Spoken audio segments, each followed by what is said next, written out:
Sekarang bagaimana? Dulu penghasilannya berapa ton nih? Sekali ngangkat? Sekali ngangkat 3,5 ton.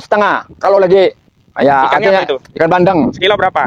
Ya kalau 20.000 berapa? 70 juta. 70 juta. Nah, kalau setahun 2 kali, kadang 3 kali. Kalau lagi punya 70 berapa? 210 juta. Ya. Mau diganti 50.000, saya nggak mau. Oh, Bapak termasuk yang ditawar tanahnya? Wih, bukan ditawar lagi. Itu malah ditakut-takuti. Ditakut-takuti. Ini Pak Prabowo faktanya seperti ini, Pak Prabowo, rakyatmu, Pak Prabowo. Kalau kita ini uji di lapangan dengan faktanya sesungguhnya. Nah, yang pertama tentang Kali Malang yang diuruk. Nanti tolong dijelaskan yang pertama kepada Bapak siapa Pak? Kenalkan Pak namanya Pak. Saya nama Haji Jabir. Ya, bisa dijelaskan Pak, bagaimana kronologis kok kali bisa diuruk dan dampaknya bagi Bapak yang di sini penambak juga ya Pak ya? Ya, penambak. Nah, gimana? Tolong ceritakan sejak kapan ini diuruk? Terus sekarang terlihat ada sodetan kecil ini ya? Ya. Bagaimana ceritanya ada sodetan kecil ini? Silakan. Ini pertama kali dulu duruk. Duruknya juga malam. Siang saya jaga. Nggak boleh kali ini duruk karena kali ini punya pemerintah. Keperluannya semua orang butuh kali, termasuk tambak. Tambak itu keluar masuknya air itu dari kali. Kalau nggak ada keluar masuk, matikannya. Satu. Kedua, kali itu pembuangan air dari desa-desa itu kalau musim hujan bisa jadi lautan. Nah, dia itu nggak percaya, duruk terus. Malam saya jaga, saya tidur, duruk lagi dulu sampai sekilo lebih dari Kronjo, wilayah Kronjo dengan wilayah Muncung. Ya, namanya ini Kali Malang, jurusan Muara Selasih, Sabandar. Terus orang kampung ngamuk karena tambaknya pada banjir. Terdampak ya? Iya, terdampak. Ya, ada sungai kecil ini, ada 3, Kronjo, Muncung 2, yang duruk itu. Sekarang dibongkar tuh, kelihatan tuh ya. Bongkar kemarin baru ini. Kali sungai Kali Malang itu selebar apa sebelumnya, sebelum ada aliran kecil? Sungai Kali Malang itu bukan sungai buatan. Saya dengar di TV apa di mana, sungai buatan. Itu Kali Malang Bekasi itu. Itu Bekasi yang buang. Di sini nih, pemerintah ini belum pernah membangun atau bikin Kali Malang dari zaman Belanda. Saya aja nggak tahu bikinnya. Lebarnya 20 meter. Ya, 2 meter. Seharusnya menurut saya pemerintah kewajiban setiap 10 tahun sungai yang dangkal-dangkal itu kewajiban dikeruk. Bukan malah ditimbun. Ya, ini mah datang ditimbun. Duruk. Nangis saya. Saya ini petani. Saya bukan orang pemerintah, bukan orang politik, bukan orang partai. Petani, kerjanya tani, ngurus anak, ngajar-ngaji doang. Nggak ada urusannya. Saya belum pernah jadi pangkat. Nggak ada urusannya. Tapi kalau kalinya duruk, anak-anak saya, cucu saya, semua orang butuh makan. Terus pertanian sawah, kenapa datang duruk? Bukan tanah mati itu. Tanah produktif itu bertonton, lumbung padi daerah Kronjo Muncung. Padahal itu seharusnya dibangun pertanian supaya bisa 2 kali 3 kali. Kali Muncung Kronjo ini pertaniannya kalau nggak ada hujan nggak panen karena kayak anak tiri Tangerang itu. Coba tanya bupatinya tuh, kapan mau dibangun Kronjo Muncung supaya bisa irigasinya. Saya tahun 81 minta dibikin irigasi dari Mabuk. Waktu itu Padana, Bupati Pak Subirin, sampai sekarang nggak dikasih. Tuh saya pengen dibangun saya mah.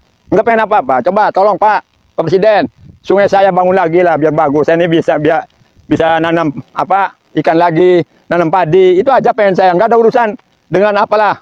Kalau Mbak punya Bapak yang terdampak ini, di mana lokasinya ini ya? Ya itu, 6 hektar lebih. Di ya kamera ini ya tampaknya. Tuh.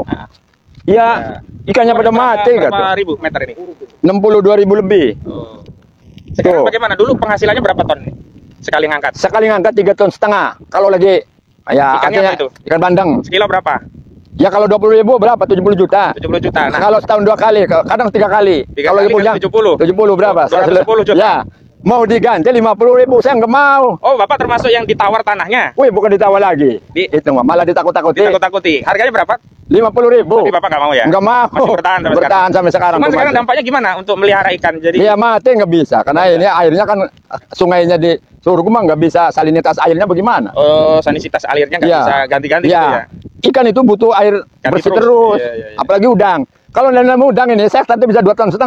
Seharusnya dibangun. Udang Panami itu.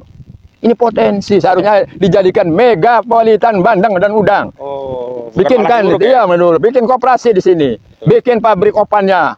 Bina petani kita. Kan ada IPB. Iya, produk lanjutannya. Ya, insinyur turunkan di Kronjo. Saya senang. Iya. Bukan malah duruk habis. Tanah yang diturunkan di Kronjo. Wah, itu salah itu. Kalau harapan Bapak bagaimana terhadap kali-kali ini? Harusnya direstorasi ya, dikembalikan lagi. Nah, semua itu dibagusi sampai Muara Selasih. Tapi ini udah terlalu banyak Pak yang 3 kilo ada itu panjangnya. Sampai kilo. Jauh sana. 20 km lebar.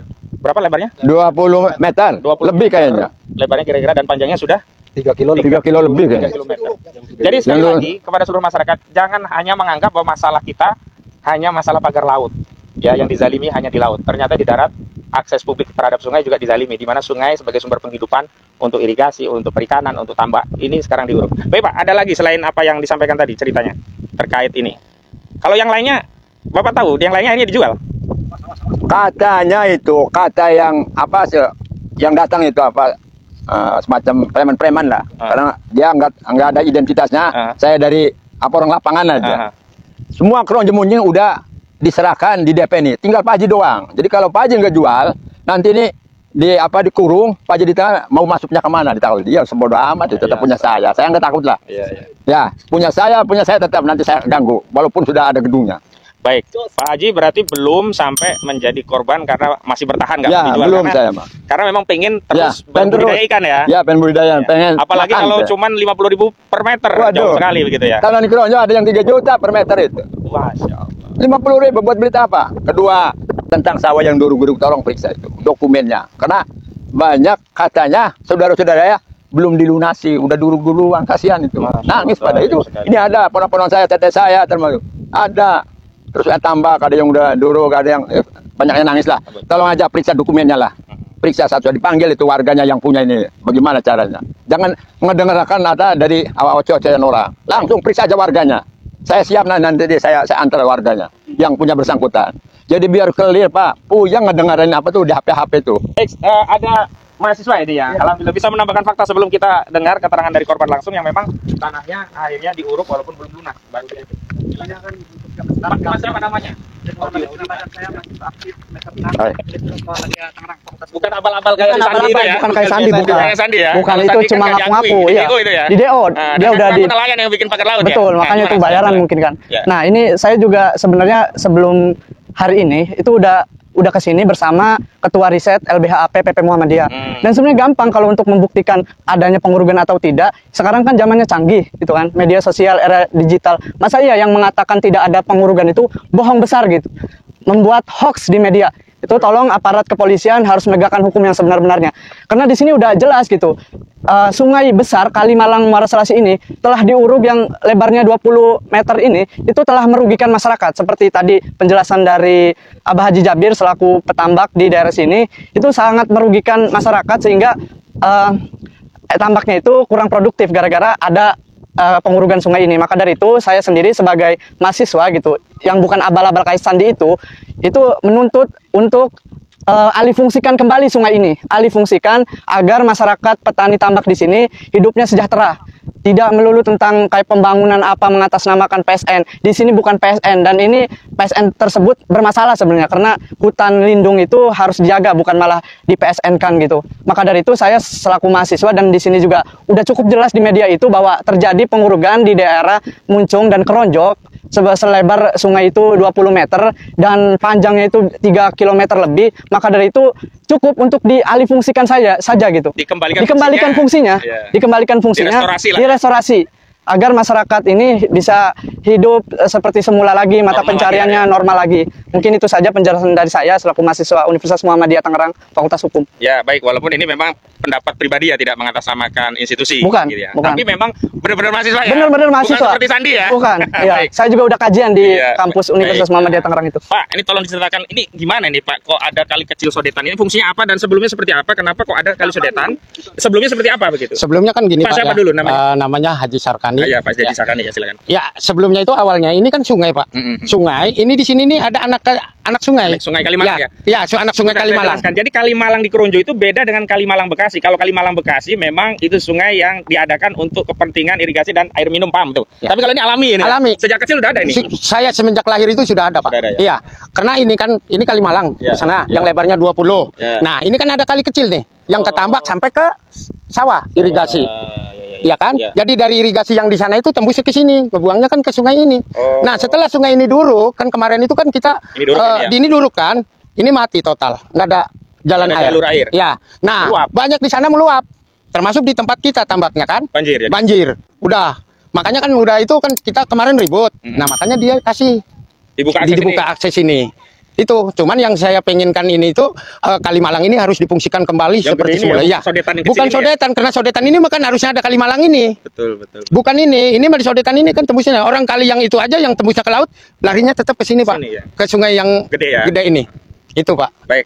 harapannya ini dikembalikan fungsinya tadi sama ya. Saya minta itu dikembalikan fungsinya kembali seperti semula. Baik, terima kasih Pak Itu Haji. aja, Ada yang mau terima kasih. ditambahkan? Udah cukup. Ya, makasih Pak Haji. Nah terakhir, Pak siapa Pak? Herudin. Nah Pak Herudin ini justru yang menjadi korban langsung, tanahnya belum lunas, baru di DP tapi sudah diuruk. Bisa diceritakan Pak, awalnya bagaimana? Apakah sempat ada penawaran atau tahu-tahu tanah tadi sawahnya tahu-tahu diuruk begitu? Kalau saya tanah sawah saya di Munjung itu kan buat jalan proyek masuk urugan masuk. Itu Saja, nggak apa-apa, Pak. awalnya itu sawah sedang ditanami padi, tapi tiba-tiba diuruk tanpa izin, tanpa permisi dan belum dijual. Nah, setelah tanah itu diuruk baru kita urus ke kepala desa dan akhirnya dibayar 50%. Sampai sekarang sudah 6 bulan lebih itu belum dibayar, Pak. Belum lunas. Berapa harga per meter dari 50? 50.000. Oh jadi berapa 50.000 per meter? Jadi luas tanahnya 2 petak itu ada 6.000 meter persegi. Jadi 1 hektar ya? hampir 1 hektar dan sampai sekarang itu belum dibayar lunas, baru 50%. Yang bayar waktu itu dari pihak desa ya berarti? Dari pihak desa, Nggak langsung dari perusahaan nggak ya? Bukan. Ada transaksi tertulis waktu itu, ada telah dibayar sekian, kurangnya kapan gitu, nggak ada nggak? Nggak ada. Jadi lisan doang? Ya, lisan doang. Bapak transaksi begitu lisan aja dengan mereka? Ya. Masalah. Nah, pertanyaan selanjutnya Pak. Itu sawah. Ya silakan Pak. Nggak apa-apa, lanjut. Ya. Bapak mau lewat nggak apa-apa Pak? Silakan dulu Pak. Nanti bisa diedit, dipotong sebentar Kak. Ya aman. Oke, umumnya Pak, kalau di sini berapa sih per meter? Kita lihat NJOP dulu, NJOP berapa? NJOP waktu itu sempat 103.000 Pak. 103.000. Ya, Ya. pemirsa, NJOP 103.000 dibeli harga 50.000, itu pun bukan karena keredoan, dan umumnya harga jual pasar itu bisa 2 sampai 3 kali lipat NJOP. Baik, lanjut. Nah, sekarang posisinya masih ditagih terus atau enggak?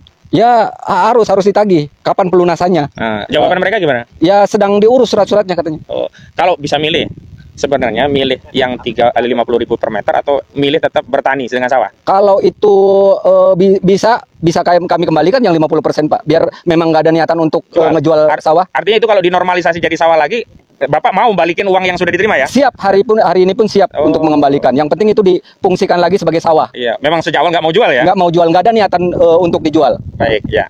Pemirsa, ini jelas fakta lapangan dan saya ingin tegaskan ya, ada dalih yang seolah-olah meminta kalau ada informasi itu diminta tabayun begitu. Jadi begini, memang dialurkan dikatakan a'udzubillahi minasyaitonirrajim ya ayyuhalladzina amanu in ja'akum fasikum binaba'in fatabayyanu. Wahai orang-orang yang beriman, jika datang kabar dari orang-orang fasik maka tabayun, cross check, verifikasi. Nah, itu kalau kabarnya dari orang yang fasik. Nah, orang yang fasik itu diantaranya memang orang yang punya kepentingan, orang yang tidak tahu fakta, itu termasuk kategori yang harus kita tabayun. Sementara informasi dari bapak-bapak ini bukan orang fasik, mereka pelaku, mereka yang menjadi korban. Jadi informasi yang seperti ini kami tidak perlu cross-check ke Agung Sedayu. Hei Agung Sedayu, apakah benar ada sawah yang diuruk? Nggak perlu kami ke Agung Sedayu. Nggak perlu kami ke PIK 2, karena faktanya sudah ada. Jadi nggak benar kalau kita ada informasi suruh tabayun. Jangan-jangan suruh tabayun mau disuap oleh mereka begitu datang. Udah diam aja, nanti ini ada duit. Nggak begitu konsep tabayun dalam Islam. In ja'akum fasikun binaba'in fatabayanu. Justru hari ini seluruh masyarakat harus cross check kalau ada informasi dari kelompok PIK 2 siapapun. Kenapa? Karena banyak kabar-kabar fasik dari mereka yang terbukti bohong. Misalnya Abu Janda yang katanya nelayan, ya, yang katanya pasang pagar untuk kepentingan nelayan, ternyata bohong. Misalnya si Sandi yang katanya mahasiswa, ternyata DO. Nah, orang-orang seperti itu yang harus kita perhatikan, cross check. Lah kalau ini orang-orang yang jujur, memang menjadi petani, memang menjadi petambak, memang yang jadi korban, nggak perlu kalau kami tabayun ya kepada beliau, apa benar Pak menjadi korban, apa benar sawahnya diuruk, atau apa benar ini ada kali diuruk. Jadi kami nggak perlu tabayun kepada Agung Sedayu, nggak perlu kami tabayun kepada Aguan. Justru Aguan yang harus tanggung jawab, Antoni Salib yang harus tanggung jawab. Kalian jangan hanya ambil cuan untung besar dari proyek bisnis properti, tapi asas produksi properti kalian ambil dengan menindas rakyat. Ini tanah-tanah ini milik rakyat. Kalau tidak ridho, maka kalian harus mengembalikan tanah itu. Enak saja kalian ya, beli 50.000 dijual jadi 30 juta per meter. Dan ini Pak Prabowo faktanya seperti ini, Pak Prabowo, rakyatmu Pak Prabowo.